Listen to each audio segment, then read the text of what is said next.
Okay, welcome everyone to this Meet the Jury lecture. Today we will have a talk by Candice Odgers on adolescent screen time and social media use and their well-being. This talk is part of kind of the preparation for my defense, which will be next week when I will defend my PhD then, and Candice Odgers will be one of the jury members. And she very graciously agreed to already kind of give a talk today to give us some more insight into the work that she's doing. Really looking forward to it. What will happen is so Candice will give her presentation for about 35 to 40 minutes. And after that, there will also be plenty of time for questions. If you have questions, you can ask them via the Q&A function at the bottom, or you can also put them in the chat if you want. So it's a bit different from a normal Zoom. It's a bit more one-sided. You can't. We're not recording you, or not. We're not seeing you. We're not hearing you. But if you would like, we can put your microphone on, I think. But you can also just put your questions in the chat or the Q&A. If anything is unclear, you can also send in the chat a message to me, for example. That should be possible as well. Before we dive into it, I'll give my promoter, Ines Germijs, the word. Thank you very much, Robin, and also from my side, thank you everyone for joining today, and especially thank you to Professor Odgers for her willingness to share her work and her insights with us. That is, I think, one of the advantages that we learned during COVID, that actually online meetings are also quite interesting, and it's sometimes easier to connect to people at the other side of the world, because Professor Odgers is a professor of psychological science and informatics at the University of California in Irvine, and she's also co-director of the Child and Brain Development Program at the Canadian Institute for Advanced Research. And she's doing a lot of interesting work, has many publications, and looking at the development of mental health in younger people, and especially the relationship with online interactions. And that is, of course, very much of interest to us. It's also a very timely topic in this time of COVID, where the real interactions have been limited and online interactions have become even more important. So we're very curious to hear her talk. I also know that she's not just doing excellent work, but she's also an excellent speaker. So we're very excited to have you here, and thank you so much for joining. And I'll give the floor to you. Thank you for the warm welcome. I, of course, wish that I was there for the in-person defense, which would be fantastic, but I guess we'll settle for this. Can you all see my screen? Okay, Robin, yeah. Yes. Yes. Well, thank you for having me. It's morning here in California, so it's nice to kind of wake up with all of you at the end of your day. But I wanted to talk a little bit about something we've been researching for many years, although it's come into the public light a little bit more squarely focused in the last few years with COVID. And that's this issue of screen time and adolescent health. And I'm going to make a statement at the start to kind of give away the plot here, which is that screen time, the concerns about screen time may be overblown from what we know on the science. And I'm going to walk you through that. And that it may be more of a mirage in terms of the real issues that are happening with adolescents today. And so the lecture is going to have 3 parts, and the first part is going to focus on this comparison of the facts versus fears of screen time. I'm waiting for my screen to advance here, so it will happen.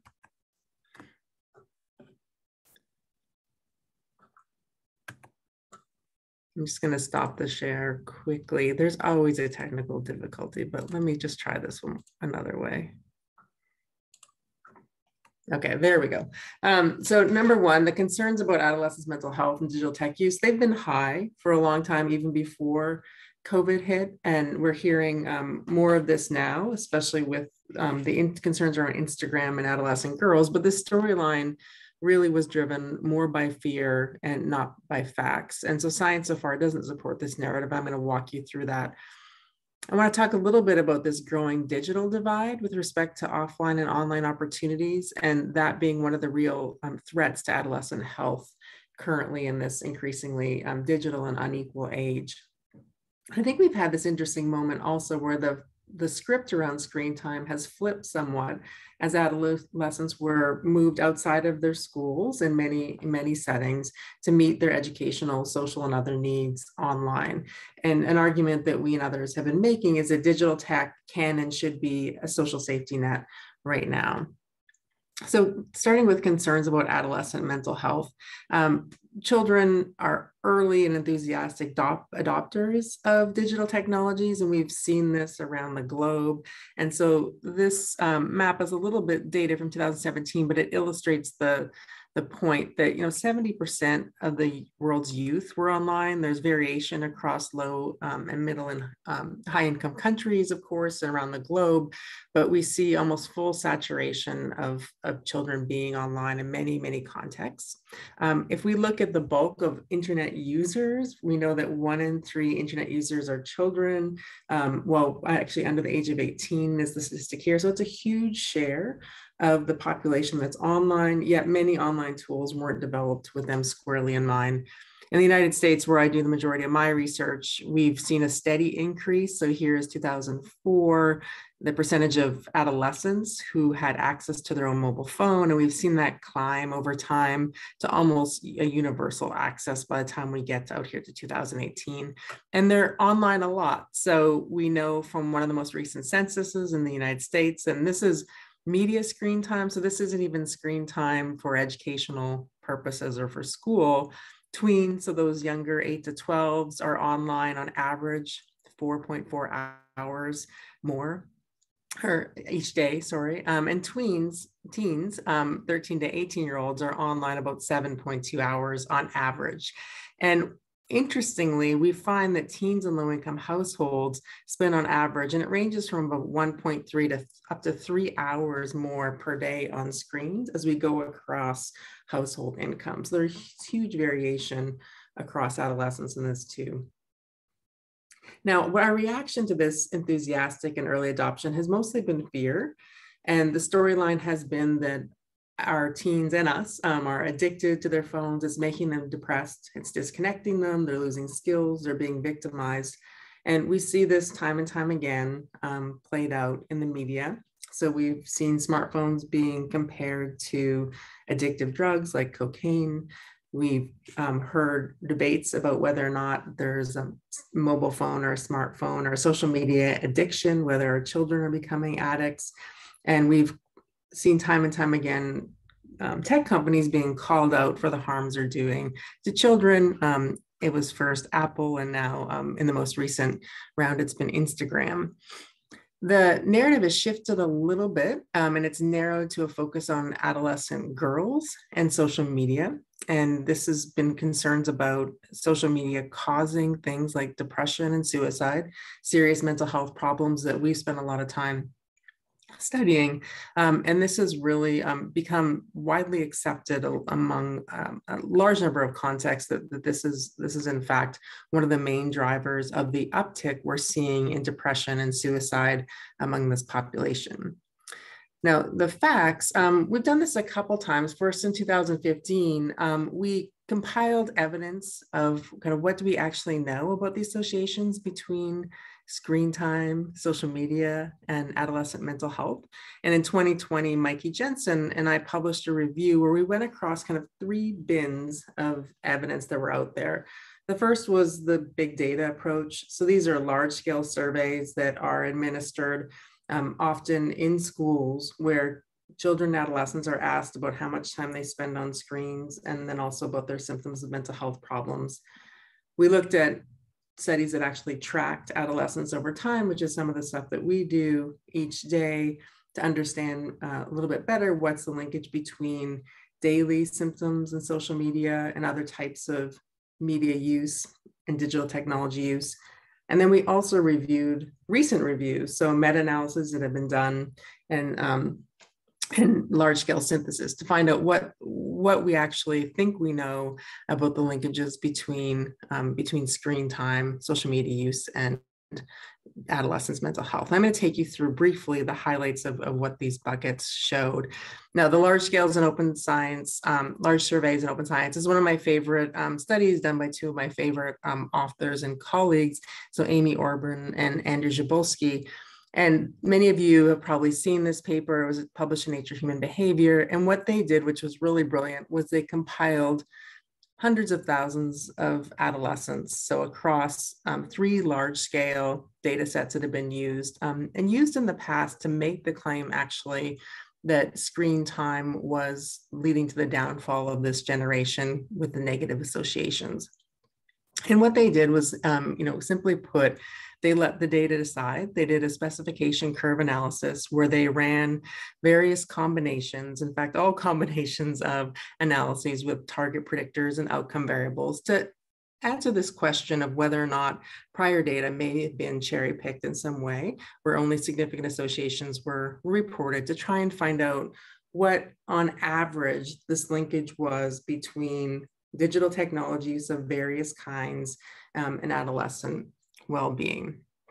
Now, they concluded that the size of the effect they found, which is displayed here in one of the surveys in Monitoring the Future survey, was too small to lead to any kind of substantive or policy concern. And you see the dotted line here. This is the median standardized regression coefficient found across all of these studies. And time again, across this study and other studies, we find that the association between what adolescents report they're doing on screens and social media use and well-being explains less than 1% of the variation in their well-being, right? And these, again, are bivariate correlations. So as someone who trained in quantitative psychology, I look at that and I think, wow, I would actually expect maybe a higher association just by chance or by shared method variance. The fact that the adolescence is the sole informant of both of those pieces of information. And in fact, that's what they did. They went through and compared it to a number of other things. And the headlines after this paper read that the effects were as large as eating potato chips, because they were in the ballpark of what they had found with the screen time measures. But the take-home message here being that the effects are, the correlation here, again, it's a bivariate correlation, is very small, explaining less than 1% of the variation. Now, there's a whole other line of argument that we know that small effects can have, or small association can have large effects if scaled up, if the outcomes are severe and the exposure is broad, and that is certainly true. But that is often derived from the medical literature where we have randomization, we actually have an effect. Here we have a correlation and association that's still likely pretty confounded. So we also looked at the Monitoring the Future data, and this was work that was led by Noah Kresge and Catherine Keyes at Columbia. And this was the Monitoring the Future study. And this is the same study that Andy and Amy had reported, and also the same study that had been used to kind of sound off the alarms once upon a time that screens are destroying a generation. And what we looked at was whether or not, okay, so maybe it's the case that it's just present for girls that are at high risk for depression. And in fact, we didn't find that. We found that this association, when it was present, it went away pretty easily, this association between social media use and depressive symptoms, but it was actually only present for low risk girls. So it wasn't the case it was amplifying risk among those of the highest risk for depression. And actually, over time, between 2009 and 2017, as social media use became more normative, the correlation between social media and depressive symptoms reduced actually to non-significant. So we could no longer observe an association between the two. So the conclusion here was, contrary to this popular narrative, the daily social media use is not a strong or consistent risk factor for depressive symptoms. So that's as reported in this Monitoring the Future study. So, many of the studies here have looked at adolescents retrospectively reporting on their social media use and their screen time. And we know there are problems with that recall. Doug Perry and his group have done an incredible work here looking at the problems with relying solely on self-report data.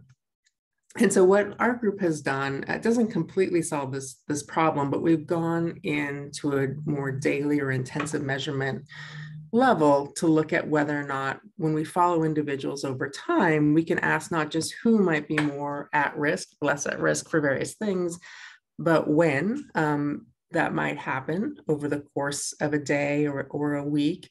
And then also comparing adolescents to themselves. So one of the big problems in this literature is that we often look on these cross-sectional surveys and we see an adolescent who spends 6 hours per day online versus 2 hours per day online. And if there are differences there, we then conclude that it's due to the screens, when we all know there are big differences in the lives of adolescents who spend that amount of time online, given how their lives are structured. And so this is just a figure of one of the studies we have in North Carolina. So it's a study of 2,000 adolescents. This is the state of North Carolina. These little dots represent where each of the children in our study lived across the state. And it's color coded by poverty here, because we've looked at that a lot. And then we took a representative subsample of about 400 of them, and we followed them daily for 14 days, surveying them kind of each day on their social media use, their other types of digital technology use, their mental health symptoms. Many of them wore wearable devices to track the types of things that were happening in their lives, including sleep and activity. And what we found in this study, surprisingly, and we get 13,000 observations, there were no daily linkages between digital tech use and daily mental health. And when they were present, it was actually in the opposite direction. And we found this in prior work, that adolescents who were more connected tended to report better well-being. And we have similar daily findings. And so again, these aren't big effects. They've emerged across a couple of studies. So I'm not making the argument in the counter either that digital technology has these huge positive effects, but really, the take-home message for us across the aggregated big data and the intensive longitudinal data is that the data is very disconnected from this narrative that we're seeing kind of in the popular press, in policy fields, and in beliefs that are reported from parents and others when we survey them. And this is work that was led by Mikey Jensen and Madeline George. There's also some interesting work from Canada, some longitudinal work that was published in 2019. And what this study did is it followed two kind of groups of younger adolescents and older adolescents, university students, and looked longitudinally at the linkages between social media use and depressive symptoms. And what they found is that the causal arrows go not from social media use to depression, but vice versa. So you can just see it here. We find what we would think we would find in terms of there's a lot of stability in these bottom two rows, right? Social media use in a prior year predicts future social media use, same with depression. But up here, what we find is no association with an adolescent substance use predicting future depression. But depression, if an adolescent is depressed, it's elevated on the depression scale, they're exhibiting different types of social media use in the future, right? And this is consistent with what we know about depressive symptoms and patterns of behavior. This was present in girls only, right, which is important. And it was also stronger in early adolescence than in later. Okay. So the third bucket, so Amy Irvine and I actually didn't talk about this directly, but we published these two review papers around the same time in January 2020, and the results that we came up with were remarkably consistent. If you survey across these large literatures, you find a mix of small, negative, positive, but mostly null findings. There's been an almost exclusive focus on screen time versus how much or how youth are spending their time online. Virtually all of this is correlational. So there are very few kind of experimental or quasi-experimental studies here. We have this new longitudinal research that suggests we might have the causal arrows wrong when there are small correlations. And really it's, time to move past this one size fits all approach to modeling and explanations in this field. And what we've argued in the past is that, You know, the smartphone may be a powerful mirror reflecting back problems and potentially magnifying existing problems in kids' offline lives. So whether that's existing problems with depression being one of the biggest predictors that shapes how young people engage in social media. And that's important, equally important to understand, but the causal arrows might be reversed, and likely as many things that are complex behavior systems, they're reciprocal small effects. Okay. So I just want to transition now to one of the things that we think has been overlooked with the focus on screen time and social media being a main cause or driver and problem for adolescents. And that's this digital divide with respect to who has access to digital technologies. We've seen this during COVID, who has opportunities for online enrichment. And we think that this growing divide across households and across children does represent a threat that we need to pay attention to. So we know in the US, sadly, 1 in 2 children are living in poverty or in low-income environments. We see this in the UK as well, with 30% of children living in poverty. I include these graphs to show that even in our highest income countries, that this is certainly affects not a minority of youth, but in some cases, almost a majority. And we know from decades of research across medicine and social science that household income stratifies children and adolescents' health.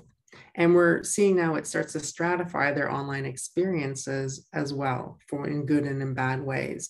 And so it's clear that there's been less access. So less access to things like reliable broadband that children need for online schooling. There's been about equal access or growing access among low-income populations with mobile access to the online world. So that's an important development.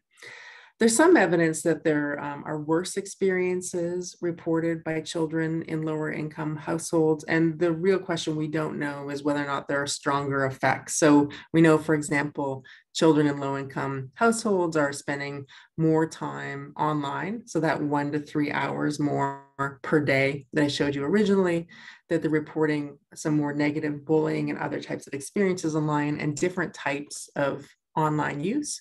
And we also know that the parental mediation or mediation by adults in their lives differs in terms of tailoring those online experiences to optimize, for example, educational goals. And Michael Robb and I have written a bit of a review on this that was released by Common Sense Media in 2020.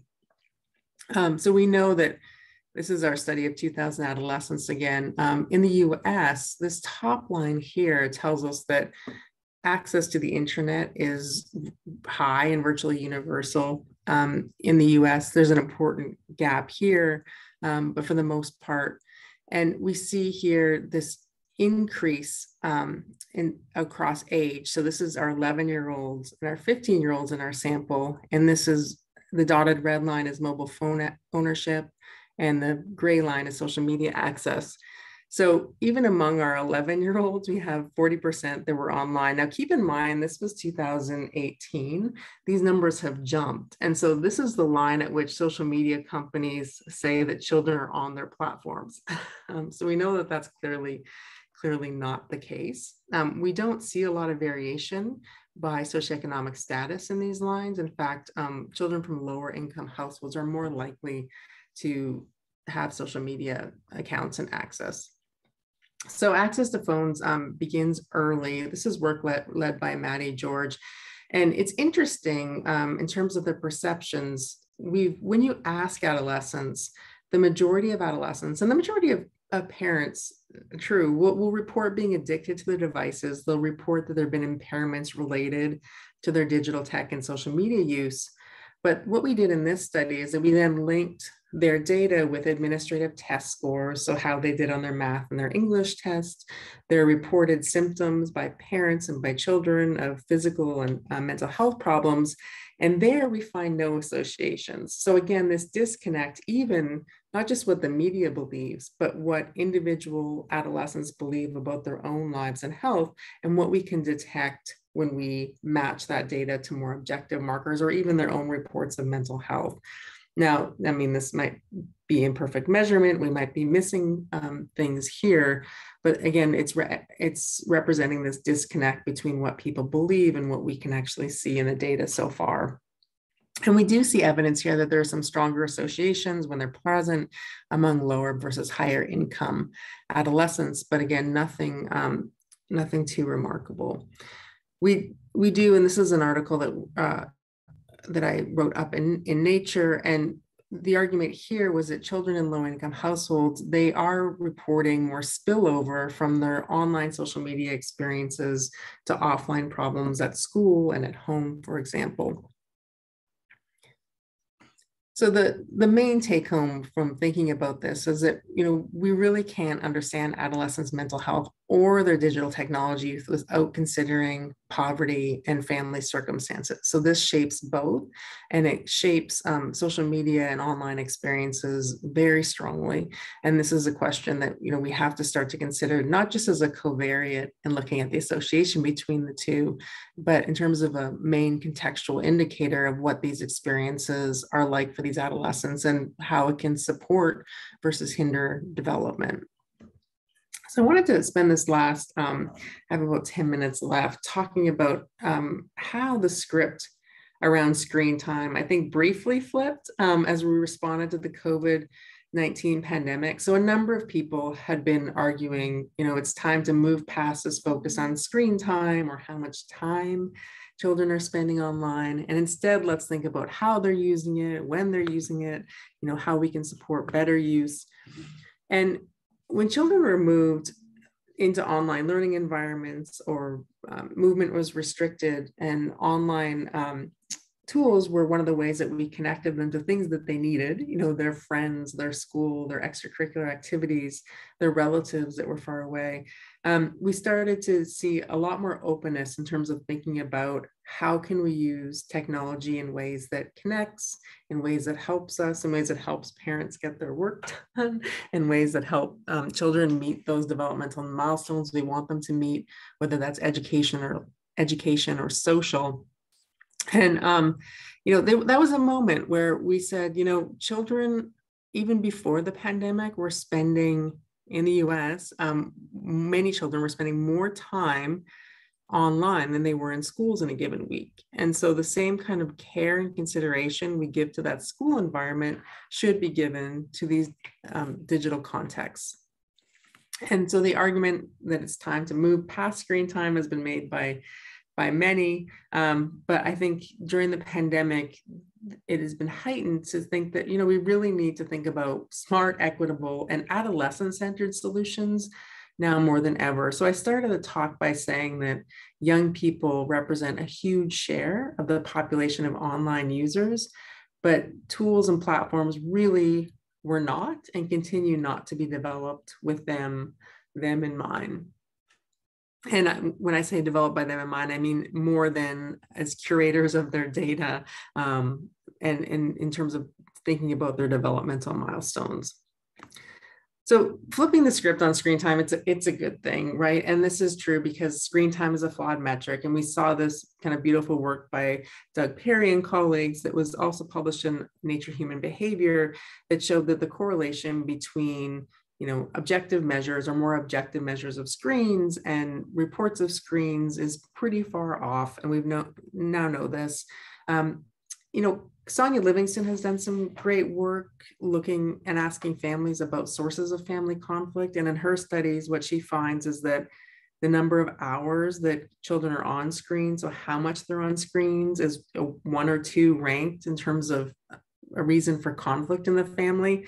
But what kids are doing on screens often comes way at the end of this list. And we've known for a long time that family conflict has known links to adolescent mental health, and especially for depression among girls. So ironically, there could be a lot of conflict in families over screens. The link between screens and depression is not well established. The link between family conflict and things like depression has a stronger base. So it takes attention away from how adolescents are using their time online and differentiating these. And the other thing is that digital tech may be an important part of our response to this adolescent mental health crisis that we find ourselves in. And we say this because recent surveys, and this is true in our own work, find that adolescents are reporting that they go online to seek out information and help about mental health. Right. And so this is just a breakdown from the Vicky Rideout study. So 42% went on looking for anxiety, 30% for depression. Adolescents who were experiencing depressive symptoms were actually more likely to report that they went online to seek support. So often when I'm talking with parents, the first thing they want to do is shut off their adolescent's phone when they start to experience mental health problems. But we have to think about what else we're shutting off when we shut off that phone. Is this somewhere they're going for information? Is it somewhere they're going to connect with someone who offers them the type of support that's helpful getting through these periods? And most of the adolescents report social media is providing social support. And it's interesting, if you look at the Facebook files that were leaked and you look at the adolescents' reports in those studies, it really was mixed too in terms of how many were viewing social media as helping versus harming. So perspectives are mixed here. I think we have some nice evidence that digital mental health interventions can work. They're especially effective when they're paired with in-person support and as a way of extending the reach, or there's a person or a case manager that's assigned or available through the platform or the apparatus. But when you survey this research, and we did this with Stephen Schuler, who's here at the University of California, Irvine recently, adolescents are often left out of the design and delivery of these solutions. So there's a lot of mental health solutions targeting adults and young children. There are less that are designed in a way that would capture and engage adolescents, although there's a high need and a high demand in that age group. So there's this research to practice gap that we and others find where many adolescents report a desire to use an app or a digital therapy. And in this study, only 6% have used. I have a feeling this will increase during the pandemic as digital health has increased more generally. Now, again, I'm not saying that an app is going to replace a therapist, and that's not what any of the people doing research in this field are saying either. But there are opportunities, I believe, to extend the reach of our therapies and to reach people who might not otherwise receive treatment, etc. So we reviewed some of the research, and some of the research that I've presented here. I know this has been a bit of a whirlwind tour, and I tend to talk pretty fast and share a lot of information in one talk. So all of the slides will be available for you, and the citations that have everything we reviewed here. But this article that we published recently on screen time, social media use, and adolescent development reviews much of what I've said today. And really, just to recap, it's been interesting. Science in many ways doesn't support our beliefs, but in this case, there's been such a huge gap between what we've found time and time again in studies in terms of the link between social media use and things like depression, anxiety, and what the headlines say or what people tend to believe about the causal relationship between the two. And, one of the most amazing things about this, I think, is that in some cases, researchers have contributed to this, right? So in the Monitoring the Future study, for example, there's been a number of groups that have looked at this. The first study was released by Jean Twenge, and that was a correlation of R, bivariate correlation of 0.06, right? Explains less than 1% of the variation. And the headlines around that and kind of her voice around that was that screen time was destroying children and adolescents. So Amy and Andy came in and looked at that in a broader context context with a lot of data, again, less than 1% of the variation, their conclusions were different, right? We have this very tiny association. It's cross-sectional. It's about the size of things that are kind of randomly correlated, like wearing glasses or eating potatoes, that it's not the grounds for widespread panic. We go in and look at this, and if you go even deeper into the longitudinal data, we find that it's only present for girls. But if we look over time, it actually disappears over time. So this is the same data set, same kids, and the stories, kind of differ a little bit over time. And so researchers themselves are contributing to some of this misinformation or misunderstandings. I think, it's fair to say research hasn't kept pace with the rapid changes in digital tech among teens. So one of the things that we often hear is that you might find no associations because kids are using different platforms all the time, that research is slow, but technology is fast. And that might be true. We've often been a little bit platform agnostic in that we look at what are the functions of the platform that young people are on, why are they going online is more important than kind of what buttons and feature the app has, and who they're connecting with is probably much more important than understanding those variations in the app. In our latest research, we've been using Ears, which is developed by Kasana, and it's a passive sensor on adolescents' phones. So it captures the communicative talk and the trace data from keyboards, from location, from music listening, all the types of things that your phone is gathering on you. This is all done with adolescents' explicit consent. But it takes the load off of adolescents having to report, in our case, daily on the types of things they're doing online, and instead develops a record of what they're doing in those spaces. And so the other thing, and I think, I've said this a few times, the field has for a long time been trying to move behind screen time metrics. It's very easy to measure how much time you spend online versus kind of how adolescents are using how much. And then this final point, I think it's past time to recognize that adolescents are going online to seek out information and help. But when you look at what they're waiting for them, they're often left out of the design and delivery of digital mental health interventions. So that's an area that requires huge investment and study.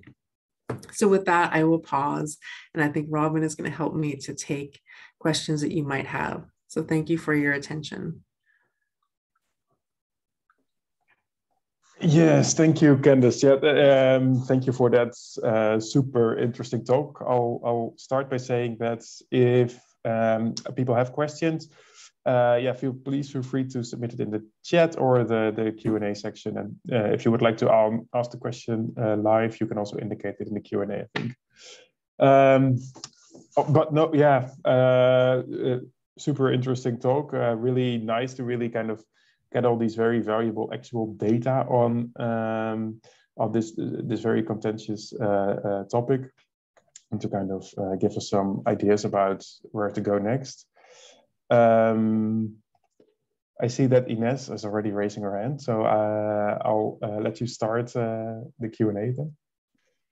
Yes, well, thank you indeed very much for a very interesting talk. And I thought that your idea of saying like the what people do in social media is sort of a mirror of their actual behavior and how they and not so much a cause of that, but rather sort of reflection of what is happening in the lives of young people is very, very interesting.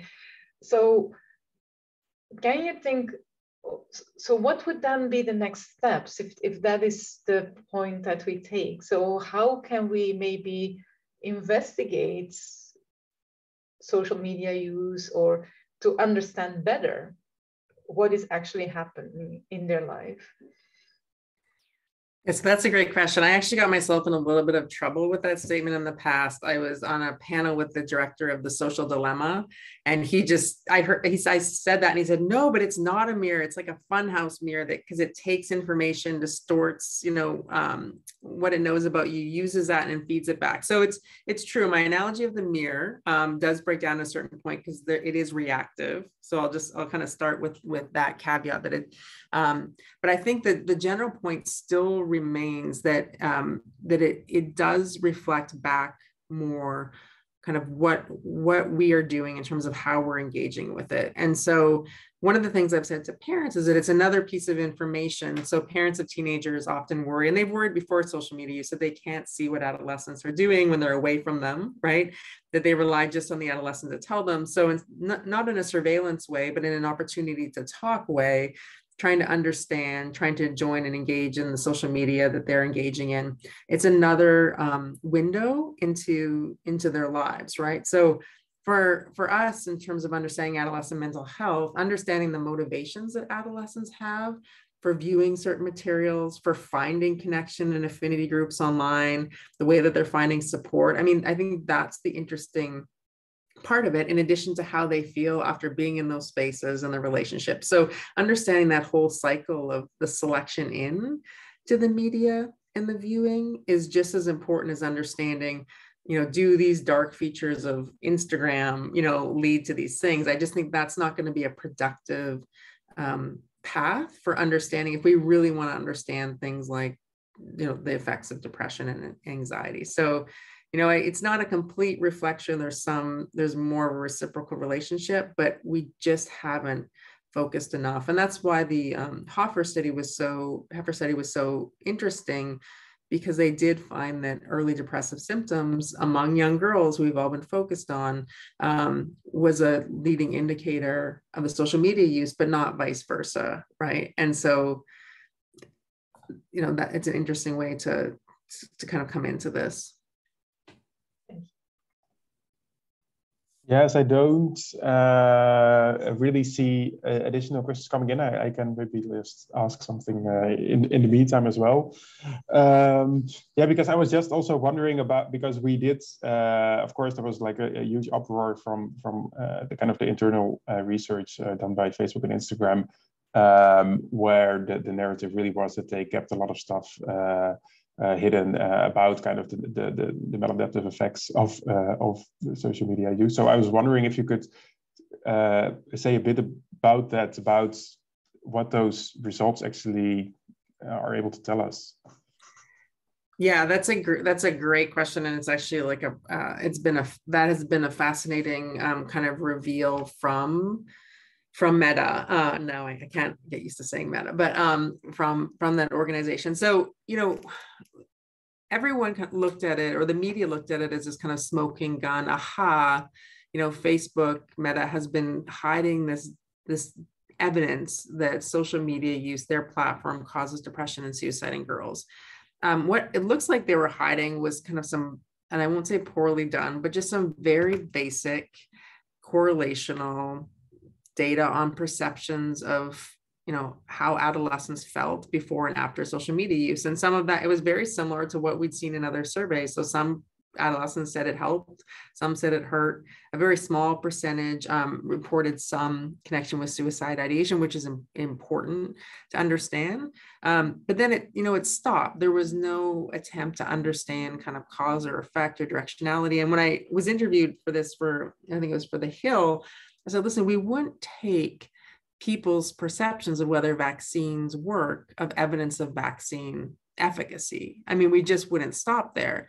And if we're going to have a conversation about adolescent mental health and suicide and depression and things that are taking the lives and the quality of life of our kids, then the standard of evidence needs to be raised here, right? And so is it interesting that, in their focus group, 17 kids said something? Okay, maybe. Is it interesting that they have a survey that they didn't disclose? I think that's the more interesting problem about open and transparent science. But I don't think there was anything in the results that advanced our understanding at all of the connection between social media use and depression. So what it did was just caused a huge amount of distress, which is already present. And often I get charged with being a fan or paid by social media companies, and I'm not. I actually don't even really like social media that much myself. I mean, my kids love it, and I support them and all the rest of it. But it's just, it's if we're going to have a conversation about adolescent mental health, which I do care about a lot, then we have to raise the bar on this. And Andy Jabolski at the Oxford Research Institute led a group of us, and we wrote an open letter to Mark Zuckerberg's, kind of outlining ways that there could be a more transparent sharing of data, that there could be the use of their data for research that actually does inform and advance this question. But you need to have some sort of independent look at this. You can't have researchers, even now, that are paid by Facebook doing this, or researchers that are internal to do it. The trust just isn't there, and people aren't going to believe it. Yeah, thank you. I think that's very insightful, and also giving a bit of a more nuanced view on all of these stories that we see. I also see another question from Laura in the chat. She says, thanks for the highly inspiring talk. I was wondering how you perceive other social media affect research fields like the one on appearance / body image, who focus for some time now on positive / negative appearance focused behaviors, appearance feedback on social media, pot screen time. Would you support this approach? I do support this approach, and I think this is something that's gotten a lot of attention for good reason. So we've made the case in the past that, we have to get away from this one size fits all and think about subgroups that might be more vulnerable. So youth that are at risk for eating disorders or body image disorders are certainly a group where it's theoretically and conceptually likely that repeated exposures to kind of idealized images might alter offline behavior. And so I think there is some interesting work that's being done in that area, and I would support that. It's also interesting, kind of what we hear from the adolescents in our group is, and what we see is, if you look at the kind of variety of images that are out there, adolescents today have a broader spectrum of influencers to follow in terms of gender, sexual, ethnic, cultural identity, right? So over time, if we think about kind of the body image researchers of the past, which was very thin, white, of a certain ilk, image that was being pushed on young girls of what they needed to look like, there's also a body positivity, effect out here too. So I would just say that going into this field, looking at the positive and the negative of social media, including for high risk groups, right? So, is it the case that some of the more flexibility we see in the role models or the influencers that are out there might be having some positive or buffering effects?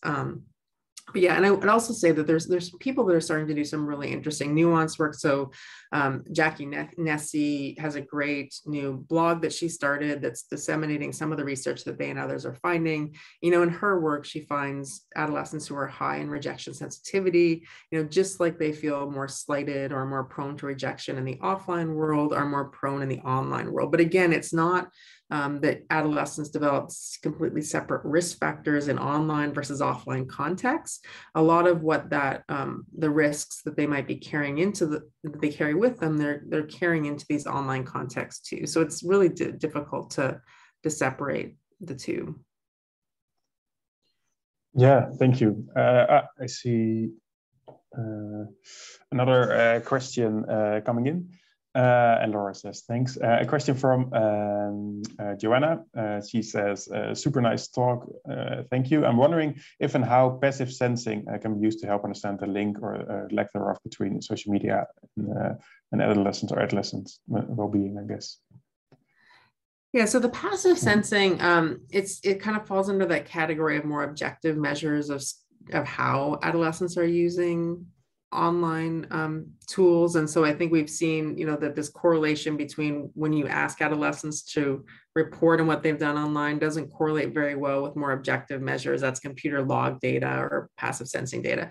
So I don't necessarily think it's the gold standard, to be honest, but I think it's an important additional source of information that we can use to understand, like, what's the discrepancy between what people report they're using and seeing and kind of what we're capturing online. For us, the innovation was in part, we wanted to reduce some of the burden. So at the end of the day, instead of asking adolescents what they've done all day, there's some recall bias there, but there's also just an added ask, which tends to kind of lead to sample attrition, et cetera. So if we can capture in some sort of reliable way what types of things adolescents are talking about during the day on their phones, what types of things that they're doing. And we use the passive sensing not just to capture their online behavior, but it also captures their activity and their movement and types of sleep, offline behaviors that we'd be interested in too. So it's kind of an interesting area. It's not an easy kind of set of issues either on the data or the setup side, but it's getting easier with platforms kind of coming out that are more tailored to adolescents, which Nick Allen is the head of Kasana Health, and they've developed this EARS platform really with adolescents in mind to capture the types of things that we might be interested in. So that's who we've been partnering with. And if that answered the question. I say so. Yeah, I see Ines also has another question, so take it away. Yes, I was wondering, because you said also for the development of new interventions, it would be very helpful to speak to young people and to ask and to get them involved. But shouldn't we get them involved in the whole research, not just the one on interventions? Because it seems like this digital divide, where at least I definitely belong to the digital migrants, and it's such a difference, because also listening to you speaking and to the questions, I was really thinking about how this whole social interaction, or how the role of this digital technology or social media is so different for younger people than for older people. And whereas mostly the older people are the ones doing the research. So shouldn't we put young people much more in the center of, in order to help us understand actually what the role of social media is in their interactions? And that's my question. Yeah, I absolutely agree. So, mixed methods work that has adolescents at the early stages. I think we see much less of this. We see researchers in some cases sharing their results with kind of panels or focus groups of adolescents to get feedback, or groups from the study. We see much less of them being involved at the kind of design stage. And, are we even measuring this in the right way, right? Are we capturing kind of their experiences? We've started, we have a new network called Series that is meant to kind of bridge this divide between evidence-based educational and digital health interventions, what's being sold on the marketplace and what we actually know in terms of what works for children. And there it's been a partnership with people in human-computer interaction and psychology and education. And that is what they do, right? So from each stage of the co-design process, the end user is in the room. So adolescents, children, it's all starts with prototypes and reactions to that group. And so I think we have a lot to learn in terms of a discipline and kind of moving over and watching how that process works, because it's not coming in after the product has been developed. It's very early stage, kind of testing and focus groups with kids. Yeah, thank you. Just also thinking about, sorry, Ines, did you want to comment on that? No, no, I'm trying to lower hands or... I already lowered your hand, if that's okay. Just thinking about interventions, I'm also wondering then if we need, because also the literature, there's talk about problematic social media use and internet addiction, smartphone addiction, all that. Is that, do you think, a clinically relevant thing that needs addressing? I think there's been some interesting work that you find as kind of a general kind of latent factor that's underlying addictive behaviors, right? And that social media use might fall into that category as well, and problematic use. I think it's definitely something that needs to be integrated into those working in adolescent therapeutic clinics, just like you would ask adolescents about their experiences during the week offline, you know, asking in the same way parents need to ask what's happening online in their online interactions in terms of what they're doing, who they're seeing, how they're feeling about it. There's probably a small minority of adolescents through which true addiction, if we take and this is highly controversial, so like, you know, you can start a whole fight by just saying it does or doesn't exist.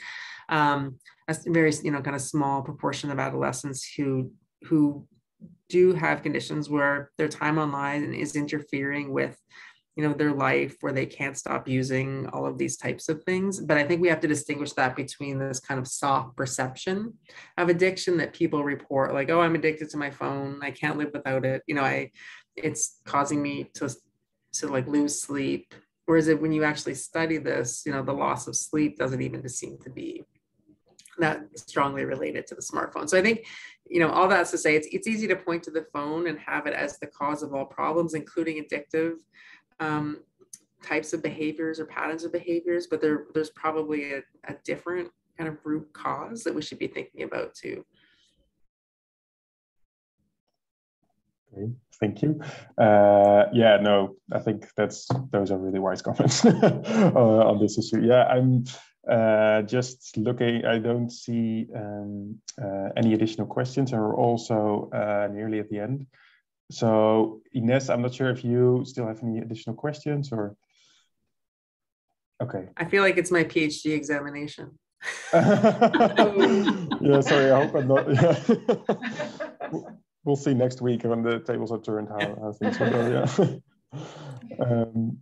Yeah, so then I would just really like to thank you, Candice, for taking the time. I know it's early over there, so yeah, so thank you so much. I think this has been really nice. I'm really curious to see where the field will go and what you will do. I think that we are really doing some we are also trying to really go into this area a bit more and doing some more work on this.